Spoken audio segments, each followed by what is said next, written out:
Pretorius, does the level of happiness, love, and ability to create in this life have any effect how we exist after this life? And if it does, could you explain? Yes, it does. The classic really example is if you are a curmudgeon here on earth, then in the beginning you are going to be a curmudgeon in the afterlife when you pass over. You carry that personality with you into the afterlife for a period of time until you realize that being a curmudgeon really isn't the nice way to enjoy the afterlife. Living a life here on earth with love and peace and joy, by doing that, you bring that love, peace and joy with you into the afterlife. Every soul, every essence, and if you remember from last time, I prefer to use the word essence rather than soul, but I do use the soul because most people understand what it is. But in actuality, it's more of an essence. It is you, you see, your essence. And that essence holds your personality throughout all of eternity. So the happier you can be now, the happier you will be in the afterlife. And being happy in the afterlife means that you can move forward and your essence can grow more in the afterlife, in whichever direction it is that you wish to travel. Does that answer your question? Yes. Pretorius, I have read and heard of the life review that we all go through after we pass to the other side. Feeling the emotions of everyone that we have had meetings with, things we've said to them, done to them, and we have to feel the emotions that they had if we hurt them or offended them in some way. Is this actually what happens? Yes, it is, but I just bring to your mind very quickly in the beginning of this answer the fact that in a sense you are looking at it in a negative way.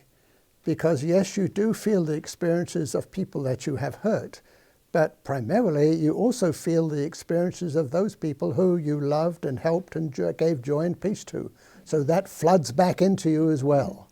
Don't forget that positive aspect of a life review. Mm-hmm. And a life review really doesn't take very long. It's a matter of, I was going to say seconds, but of course there is no time in the afterlife, but I use that to explain to you so you can understand. It's a very short period of time for a life review to go through because it's in a flash. But the nice thing about those flashes is that the good parts tend to be a little bit longer than the bad parts, shall I say. Does that answer your question? Yes, thank you. You're welcome. Pretorius, if the level that of let's say happiness that we create in this life, when we reincarnate, would we have that same level of happiness? I see. Yes, indeed. Right. As I said a few moments ago, your personality, which really is the thing that holds all of that light stuff, that joy, that peace, all of that goes into your personality, and it certainly goes with you in the afterlife.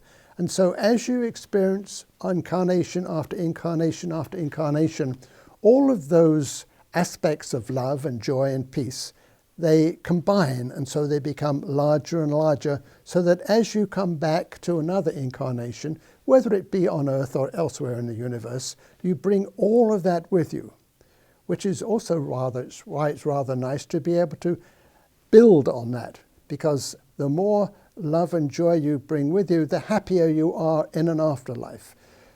You don't come into a reincarnation on Earth to be unhappy. You may come to have various experiences that could cause unhappiness for you, death in the family, a young child, etc., that sort of thing. But the point being is that joy that is within your essence is always there. And it always will be there, and the more you have built it, the stronger it is. The stronger it is for you to be able to call on that when bad times arise around you. Does that answer your question? Yes. Pretorius, in other discussions I've had talking about reincarnation or not, it was discussed that many chose to come back here to learn more and as aides and things. If you, after we move on, do we still have that freedom of choice there to do other things or go elsewhere? Is that our choice? Yes, it is. It is your choice because as you go through the various areas of the afterlife, and there are many, they are there for your enjoyment, your soul growth, your essence.